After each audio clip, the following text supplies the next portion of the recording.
Welcome to Sailing Magic Carpet. We're getting ready to take our mast down in preparation for going through the French canals. We're going to show you how we do that. Most cranes cost by the amount of time that you use them.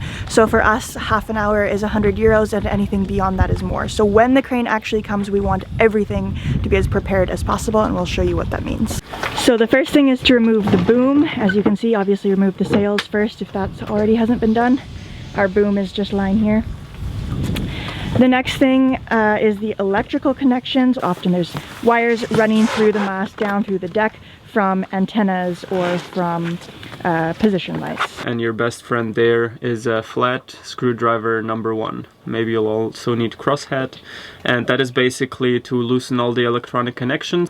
And also take paper and a pen with you and write down how all those connections were made, so you will have a way easier time in the spring if you put the mast back up again. So this is where our electrical connections come through from the mast, through the deck. Deanie's using a pretty simple system here. It's just, he's labeling one side 1, the other side that should connect to it also 1, and the next one 2. You bring all your halyards onto the mast, because sometimes they're clipped in on the roller furler in the front, or there is a topping lift in the back. Obviously the boom is gone, so you collect them all here, and usually or I clip them on the ring for the spinnaker pole, or you can do it however you like. We have cleats, but bring everything here and make one compact bundle. And secure it all so it doesn't get in the way. When you're lifting the mast all around. You don't want ropes dangling everywhere.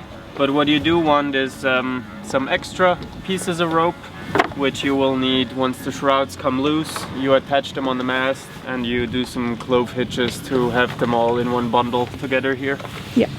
And this applies to both if the mast is deck stepped or if it is keel stepped inside the boat. Normally you do have a pin holding the mast, attaching it to the mast base. So make sure you don't rip that bolt out, but you do loosen and get it out first. I did this here. I removed the pin. It is free to go, but I still leave it inside, so it just is a safety for now, but don't forget about that one. I already took all the safety pins out. There's always safety pins, or there should be. First of all, I have those tubes to protect the pins or to protect the sails from chafe on the pin, so I put those up. They're not in the way all the time. As I work and it comes down, I secure it. Then I take the tape off, I take the safety pins off, and actually I gave it already 2 turns into the opening direction, so they are a bit looser. I only want to loosen it as much, not as much as to take them apart, but loose enough so I can take this pin out. Gotcha. And then I just take all the pins out, collect them, but that's once the mast is secured to the crane. Let me pause the video to make a quick note here. If time is really short, you only actually have to loosen the turnbuckles on one side of the boat. When the crane comes, you can remove the shrouds on one side, and then the other side will automatically loosen as the mast will now lean over slightly. So same in the front. I took off, in my case it's a screw, to lift this part of the aluminum tube so you can access the front turnbuckle. One more thing you can prepare is taking a note of your rig tension. Obviously if you were happy with it and the mast was standing straight the past season. How to go about this is I start measuring from on top of the pin, and I measure all the way up to where the threads start on top of the turnbuckle, so like so. Place my measuring stick on top, and then I go to the same height to actually get it correct. And as I can see in this instance, it's 19 centimeters and 2 millimeters. And I would take a note of that for every single shroud. And also don't assume that one side is going to be the same as the other. You have to measure all of them and take a note, because they do differ one from the other. Another detail to keep your turnbuckles nice is what tools to use, and I do this with a wrench. Since these 2 cheeks are nicely parallel, the wrench will hold this nicely in place. On top you can use a screwdriver just to prevent the stay from spinning as you turn the turnbuckle. You don't want to use a screwdriver in the middle, because you might damage the cheeks and it will not look nice either. So you've also got to have a plan for what you do with your mast once the crane has it up in the air. For us, we're storing it on our boat as we go through the canals. So Aladino put up these A-frame supports, A-frame in the front, and then in the back there's that one, so that's what the mast is going to sit on top of. The guys from the crane have just arrived, so Aladino's going to talk to them briefly. The crane guys were actually a bit early, so we didn't get to finish our tutorial segments. We'll do the rest just through narration and through explanations after the fact. We were surprised that the crane came with a whole crew to help us take down the mast. This, of course, depends on the crane service that's available. Some companies help you with everything, others only operate the crane and expect you to take care of the rest. The crane lowered its hook, and Aladino, Jean-Yves, and Julien attached a strap around the mast onto the crane's hook. Usually the crane will come with this strap, so you don't need to provide it, but if it doesn't, a strong enough rope will do.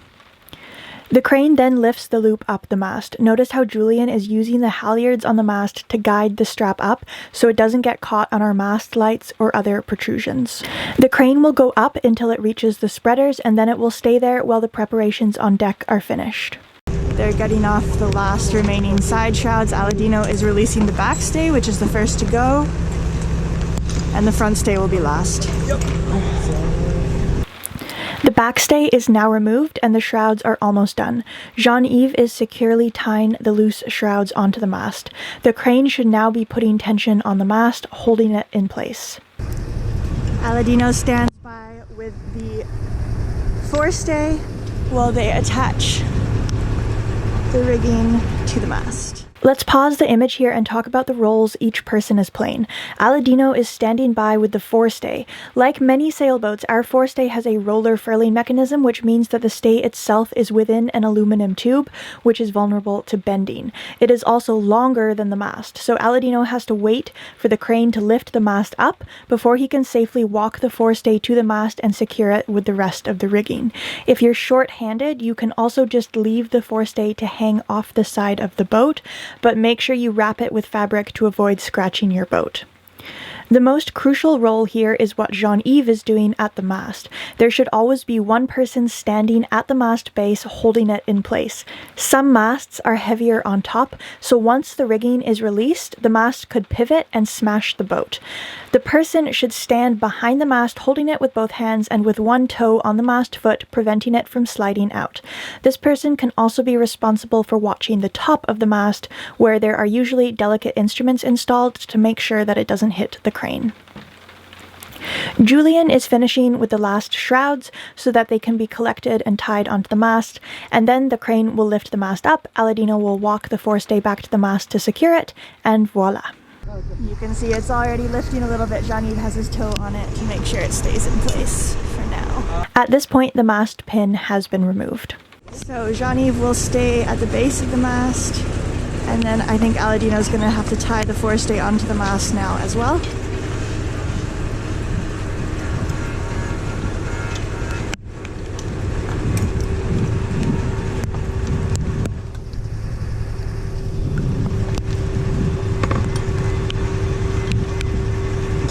Another pause in the video. Notice that there is a long blue rope attached to a cleat on the mast, which is trailing onto shore. This is a safety line. Like I mentioned, the mast might be top heavy, and this line helps the people on deck guide and balance the mast in case the crane lifts it out of reach. Our mast is deck-stepped, which makes it a bit easier. For a keel-stepped mast, there has to be someone inside the boat guiding it out. However, there are many possible ways that masts are secured, so we can't cover everything here. But in general, a keel-stepped mast has wedges around the opening in the deck to hold it in place. These have to be removed. There should always be someone inside the boat guiding the mast on its way out. Open a hatch so you can communicate with them. Their job is just to make sure that the mast doesn't scratch anything on its way up and out of the boat. They will guide it as high as they can, and if it gets a little bit too high, then they will take the blue rope which they've attached just to keep a hold of it. So now it's just a matter of slowly guiding it back so that it rests horizontally on these stands which we've prepared. Aladino's collecting the safety line so it doesn't get in the way. Looks like they won't need it. And Julien is directing the top of the mast to come down.